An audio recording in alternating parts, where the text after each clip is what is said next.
So first off, thank you. First off, congratulations on your new position. Thank you. This is a big position. It is. It's very exciting. And you tell me a little bit about your background and your connection to Henderson, because it starts young. It starts very young. I was born in Las Vegas, but for middle school, my family made the good decision to move out to Henderson. So I've spent the majority of my life in Henderson as a resident. I went to Greenspun Middle School and went to Green Valley High School. And really the only reason I didn't join Henderson then is they didn't have a cadet program. So my mother was a child protective services worker. She happened to be on a home visit with a Metro detective saying how my son's going to join Henderson Explorers. He really wants to be a cop. And this detective said, you got to go to Metro. They have this cadet program, so that's why the only reason I went over there. But I'm happy to say we do have a cadet program now at Henderson, because we want to give those same opportunities to the best and brightest coming right out of high school. So then talk a little bit about your backstory, because you were with Metro for so long, and in fact your last position was high up. It appeared that your trajectory would be ultimately sheriff one day there.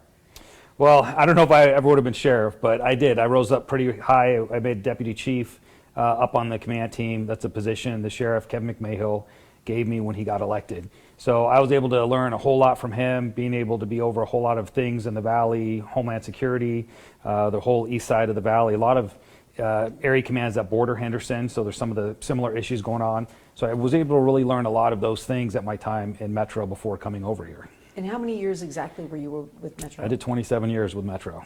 That's a long. So when you heard about this position, why did you decide to apply? I decided to apply because it's my home, and I feel like I've been able to do a lot of good things at Metro. I really enjoyed my time there, but there's just something to be said for coming home, and it's a homecoming for me. And my Henderson roots are deep. Not only did I go to high school here, my family lives here now, they're going to school here. I coach my kids' school basketball team. They convinced me to coach a high school basketball team, which was a lot. My daughter's doing theaters and plays. It's just such a great community. And so even though I worked at Metro and had a good time there and would be there during my 40-hour work week, all of the other stuff I was doing, I coach at Parks and Rec, so I was always in and out of the rec centers. And I got to tell you, they have some of the best youth programs anywhere I've been to.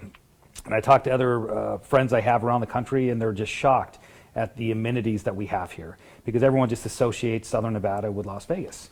And while there's some good things there too, I just don't think anyone does it better. So the decision to come was very easy, to be able to come work as the chief of police in this premier community. Yeah, it's also the reputation in terms of safety. Lots of times it's considered, next to Irvine, California, one of the safest cities across America. I was just out at the National Night Out, and I talked to people who have relocated from Southern California or even from Nashville, and they said the reason they moved to Henderson was because of safety for their families. Yes, and I think that just shows the commitment from the city leadership, from the mayor. They always make public safety the #1 priority. They put a ton of resources and money into that public safety. A lot of money goes to police and fire for those very same reasons, because we know that's what matters to people, and that's what's going to get people to move to Henderson. It's one of the fastest growing cities, and it has been for a while because of that. So it makes even coming over here as the chief of police that much better, or that much more desirable, because they do have that investment in making this the best police department, making this the safest community. So I was reading that the search was a nationwide search, about 50 people. So this is a coveted job, and I'm sure you're super excited. You've been now a month in the job? It's a month. It's been a month in the job. My wife's finally used to seeing me in the blue uniform, and I got to tell you, I think it looks better. I like the blue. But it's been a month, but things have been really, really good. I think we have a lot of positive momentum. Been able to meet with a lot of folks that are out there, the men and women that are doing the police work every single day, are fantastic dispatchers, the folks working at the jail, and they're just ready. They're ready to move forward. They just have the best attitudes, and there's a whole lot of optimism. So I feel like I'm coming in with a lot of momentum. I have some great support with the city, all the city council, the mayor, the residents are fantastic. You go eat lunch and everybody's saying hello, and they're clapping, and they're applauding, high-fiving you. You don't get that everywhere. I've been a cop for a long, long time. I haven't really seen that. So everything from the support from the city, the community support, the officers ready to keep moving forward. It's just, I couldn't be happier to land in this position. That's awesome. And congratulations, because it is such a great position. Thank you. What do you think, from your years working with Metro, what do you feel has been invaluable or that you're bringing to this new role? I mean, you were in some tough situations over the years in Metro. 1 October, I mean, and there's been so many keeping Las Vegas safe during New Year's Eve. Metro has a really big job, so you obviously bring a lot of experience. Thank you. I do. I feel like I've learned quite a bit over there. The biggest thing I took away was you can't do it alone. The thing I learned very early on promoting through the ranks was the amount of collaboration that it takes to make things better. And we can't arrest our way out of the problem. You really can't. It's the non-traditional policing functions that matter most. And sometimes that's where agencies are kind of resistant to pivot to. But utilizing technology, embracing the community partnerships that are out there, working with the different city departments like Parks and Rec, even something as simple as this, the messaging, getting the information out, being able to have good partnerships with the media so we can keep the public informed. Because the minute that stops happening, you just kind of lose that public trust. It just kind of erodes away. So that's something I learned very, very early on at Metro and through my leadership time there, that it's the collaboration needed, not only with other first responders, other police agencies, other fire departments, but your elected officials, the community members, and being present. It's a 24/7 job. And the higher up you go, the more you work, because that's what matters. And people need to see you out there. They need to hear the message directly from you. And you know, our cops have been through quite a lot, but when they get to meet you and you get to talk about the why or the vision, you see them light up, and it's infectious, and it makes you want to go hit another briefing just so you can get out there and see what you're really trying to do. Well, in speaking of that, I just saw you, I heard you in the newsroom the other night when we had the incident in Henderson at the Henderson Hospital with the alleged human sex trafficking case. Yes. So you did the press conference. I did. And for me, that just goes to, you know, I'm the one that's privileged enough to be in charge of this police department. We had some officers do some really heroic things that day. They had to make a split-second decision. They were able to save a mother, her kids, and her elderly mother that were in the car, and arrest a really bad individual. So I wanted them to know how much I appreciated that. And our officer was injured too. He was in the hospital. I needed to make sure that he knew I cared about him, what he did. So just going out there and being able to talk to them and say, thank you for what you're doing. Funny enough, I was coming from my kid's basketball game. I was coaching at Parks and Rec when I heard that this happened. So I ran right over there, because while we're able to enjoy those leisurely things that we're doing, you know, youth sports and basketball games, they're out there every single day putting it out there, keeping people safe. And the reason I thought it was important to do the media is I want them to hear directly from me. And you guys are going to get a lot more of that. I want to be communicating with the public, because if we can't talk about what we're doing, the good and the bad, by the way, we just kind of lose that public trust, and that is so important. I agree. Transparency. Transparency. So now that you've been in the job, you kind of gave me your initial assessment that you think this is an exciting group of guys and women who are ready to work. So you're seeing a lot of that positive. So that really is pretty much your initial assessment of everything. It is. Look, my initial assessment of this, we're routinely ranked as one of the safest cities to live in, and that's because our cops give a damn. They're out there and they're working. But I don't know that it's sustainable. And the one resounding thing that's been happening when I've been going around and talking to folks is they just don't feel supported.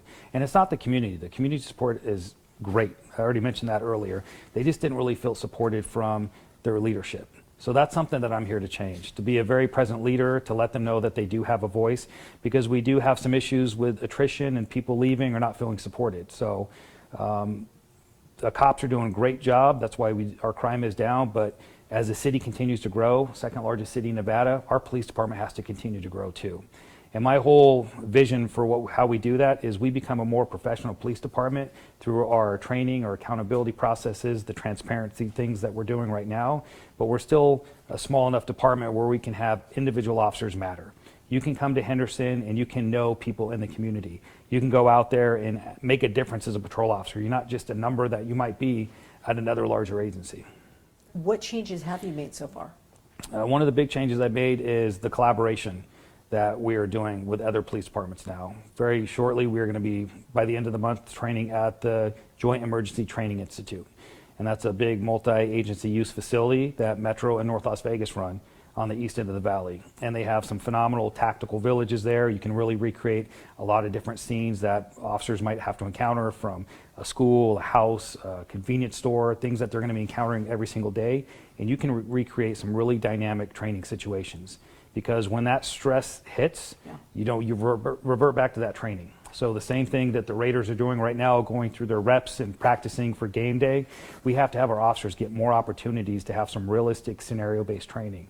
So that's one of the things that we're already looking to implement. My training staff's already up there, and by the end of the month, our Henderson officers are going to be going up there too, along with the Henderson training staff, the wonderful folks over at Metro in North Las Vegas, and doing some regional training concepts. So I think that's really, really exciting and much needed for this department. I like that, because in big situations like we saw with 1 October, that is needed, where everybody's kind of trained on the same page. Yes. That's very smart. Yes, and that facility was actually created, and the sheriff had a big part in getting that facility created because of what we saw on 1 October. And I was there that night. Every single uniform that showed up, we didn't care what color it was, we didn't care what color badge it was, we needed you. You got sent out to go do an assignment, and the only way we were able to get through that probably darkest day in our city was by all the first responders coming together and working. And that's what that facility was built for. I'm very happy we're going to be able to be a part of it, and I think it's going to pay dividends.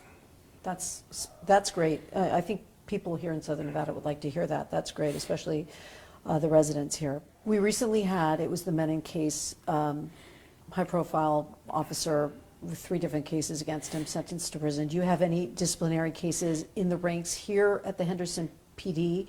And have you had to weed out any problematic situations since you started your new job? No, there's nothing that I'm aware of that rises to that level. But I am looking at all of our internal processes. Accountability is really big for me. If we do have any conduct issues, it's important to find those early on and get them dealt with and handled, so we can really save that officer's career. And if it's a training issue or a conduct issue, if you can catch it on the front end before it can balloon into something big years down the road, that's another big lesson that I've learned and I'm bringing with me, but I'm not aware of any big issues like that. Okay. And it's no secret that there have been a lot of police chiefs over the past 20 years in Henderson. Was that a concern to you when you took on this new role? You know what, it really wasn't. And I did talk it over with my family, with my wife, and what I wanted my next chapter to look like, and I still got a lot left to give. And I thought, what better place than to come home and do it? And I didn't really give pause at all. I know there's been a lot of turnover in previous chiefs that they've had here, but I feel like all the experiences that I've had, the support that I have from all of our partners, regional partners, and relationships that I already had, the new ones I'm making here at the city, the community involvement that I've been involved in, the way I'm trying to bring that over here, I think that's just setting me up for success. And I didn't think about it for a second. Betting on myself, and I feel really good about it. And how does your family feel about your new position? They could be thrilled, except my daughter, who has found boys now, and she thinks I'm going to use the whole police department to keep her from dating. Yeah. But no, my family, they've been very, very supportive. They thought it was a little weird seeing the new uniform, but they like that the dad's the chief of police. It's been nothing but support from my family. It's exciting, absolutely. Now, is there any legal lawsuits that should concern the public facing the police department?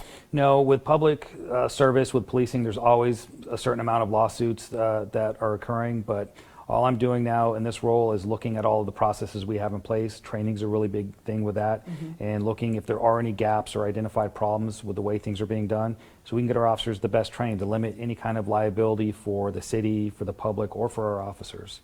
And now the former chief is saying that she's running for mayor. Is that a normal pivot in this role, or I thought that was interesting too, because she was fired and then she's running for mayor.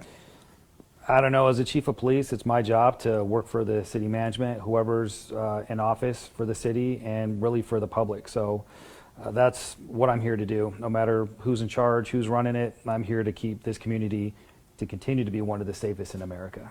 I asked you about being one of the safest cities in America, and regardless of who's the chief, it seems that we still have that ranking, which tells you what about the police department? Really, it tells you that the men and women that put that uniform on every single day, that risk their lives every single day, they are doing it with passion. They're doing it for the right reasons. The conversations I've had with them is they're just really tired. and they're ready for a break. They're ready to get some more resources in there. The morale issues that were going on, those can really fester over time, and they can manifest themselves in bad ways, sometimes with discourteous situations or individuals leaving the department. So they've been doing a great job. They're going to continue to do a great job. I'm going to get them the help that they need. We're already getting them the training that they need. We're getting the equipment that they need, so they can do that job even more effectively and hopefully take less of a toll on them, because they are our best resource, our best asset on this police department. They are the reason this community's remained to be safe, and I'm going to do everything I can to support them. So you've been listening to their concerns and you're taking action. Absolutely. Great. Where do you see this department going in the next 3 years? You mentioned expansion possibly as we continue to grow. Yes, as we're one of the fastest cities that's growing out there. We have some communities that are growing very, very fast. It's just being able to get more police officers to every corner of the valley. We have some really exciting numbers coming out of the academy, and within the next year, we should be able to have 40 to 50 more officers joining the force. And that's going to be huge, because then we can do additional things like more community resources, more problem-solving oriented policing. I know you just mentioned the National Night Out over in the Inspirata area. We were able to have some officers over there talk to community members, which is great, because we always need to be present for the community and accessible for them and make it easier for them to voice their concerns. And what was going on with some community members that were talking to them were e-bikes, and they were running amok over there. So we can handle that with education, enforcement, and some environmental things.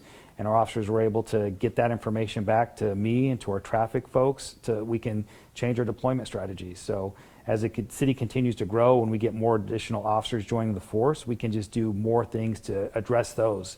Obviously, we are always going to be fighting the crime issues that might be happening, keeping the city safe, but as those nuisance issues are happening as well, we can really target those and have some diversion programs for the kids that might be out there unsupervised or riding e-bikes that are really a danger to themselves as much as they are to the other public in the roadways.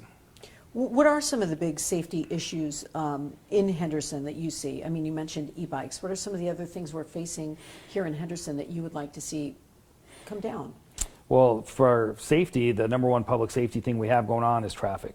We have people just driving way too fast on our roadways. We have people not utilizing crosswalks, and it's a trend that's really affecting the whole Southern Nevada Valley.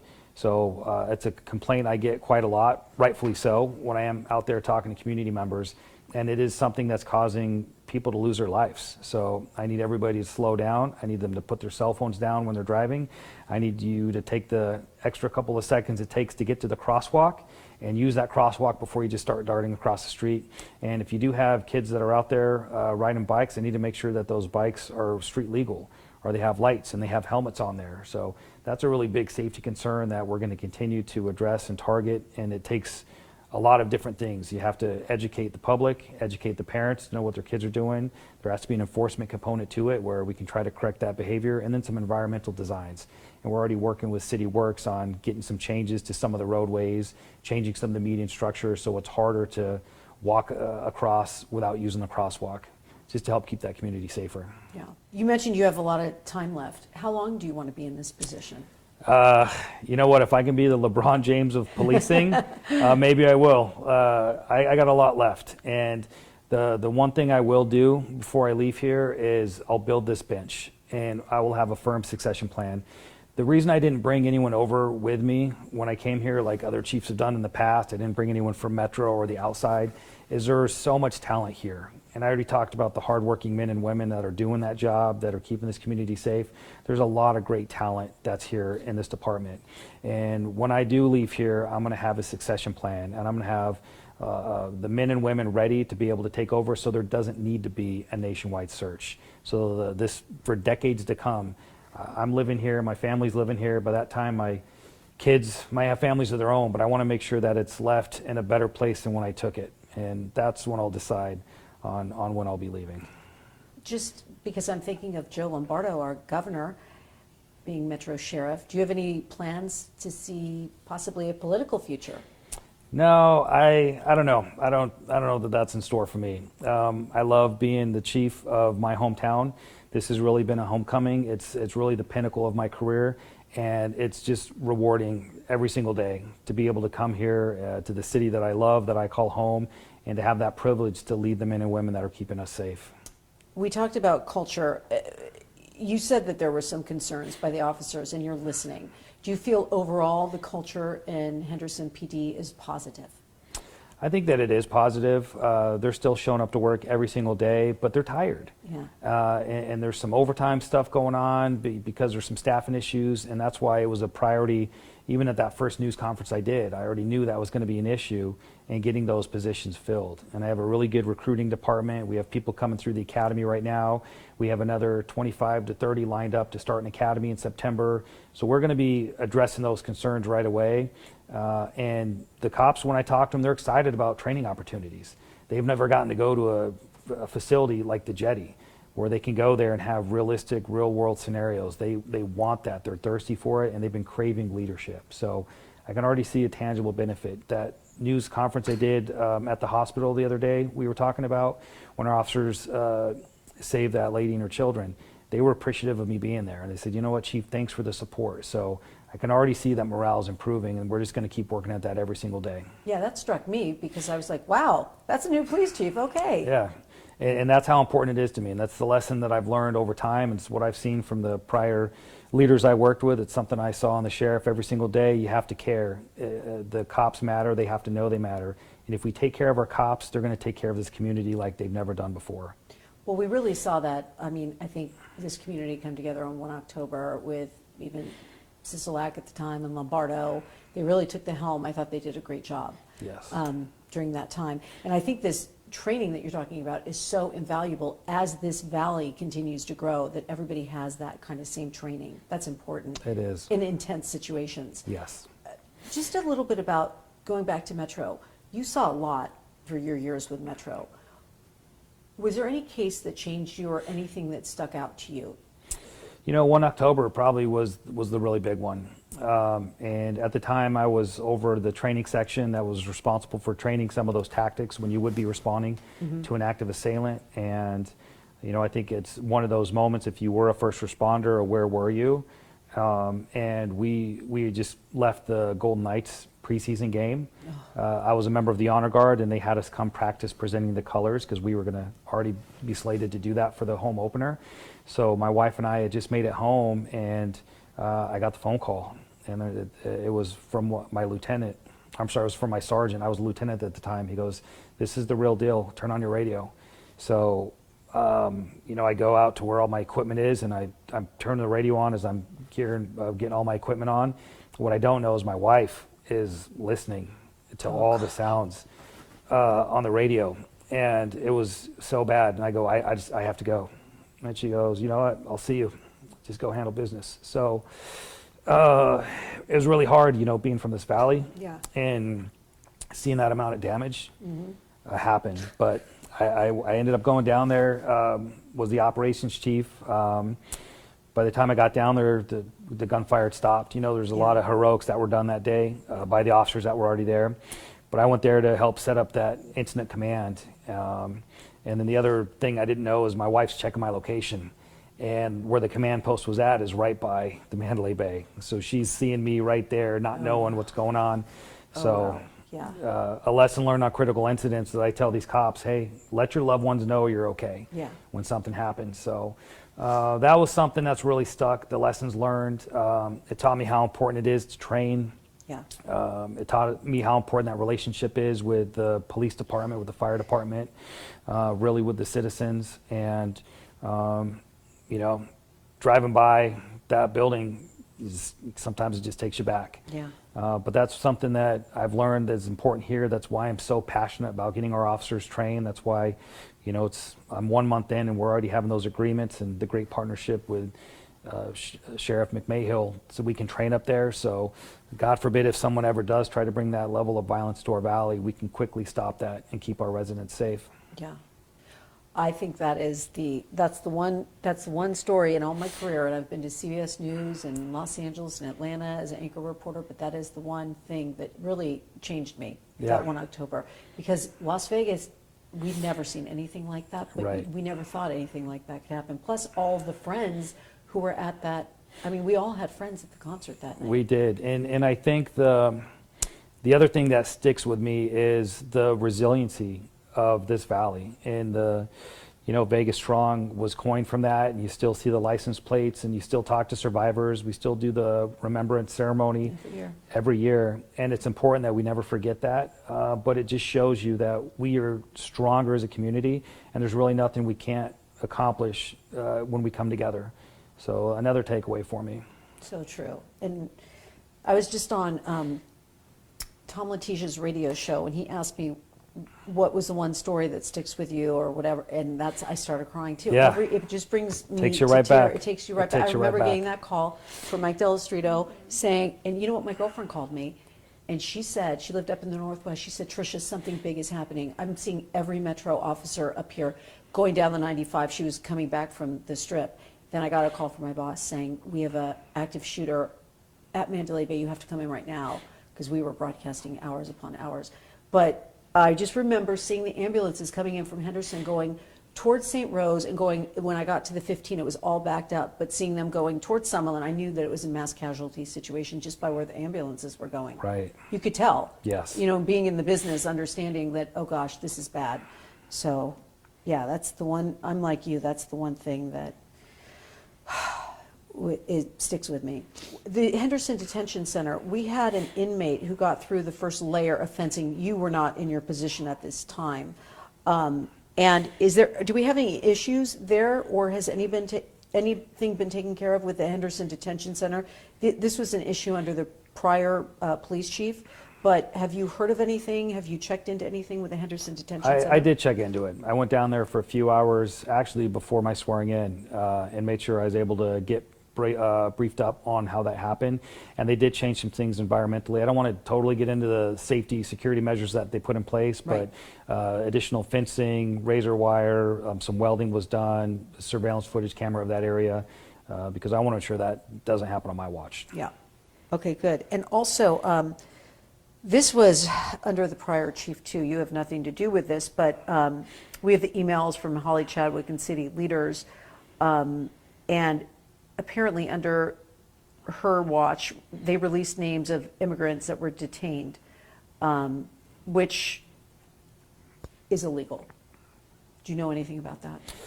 I don't. I just know that there's processes in place, and we got to follow those processes, and anything concerning records releases would need to be coordinated through ICE on that incident. Okay. Let's see, anything else you might want to add that I didn't talk about, that you're on the inside now? Anything happening that you want to tell us about? I just want to have a message to the community that I'm very humbled and honored to be able to get this position, to be your chief of police, and everyone has a voice. So if you have any issues, please reach out, let us know. Talk to an officer. You're going to be seeing more of them out there. You're going to be seeing me out there in that community, and just know that I couldn't be happier or more proud to be their chief.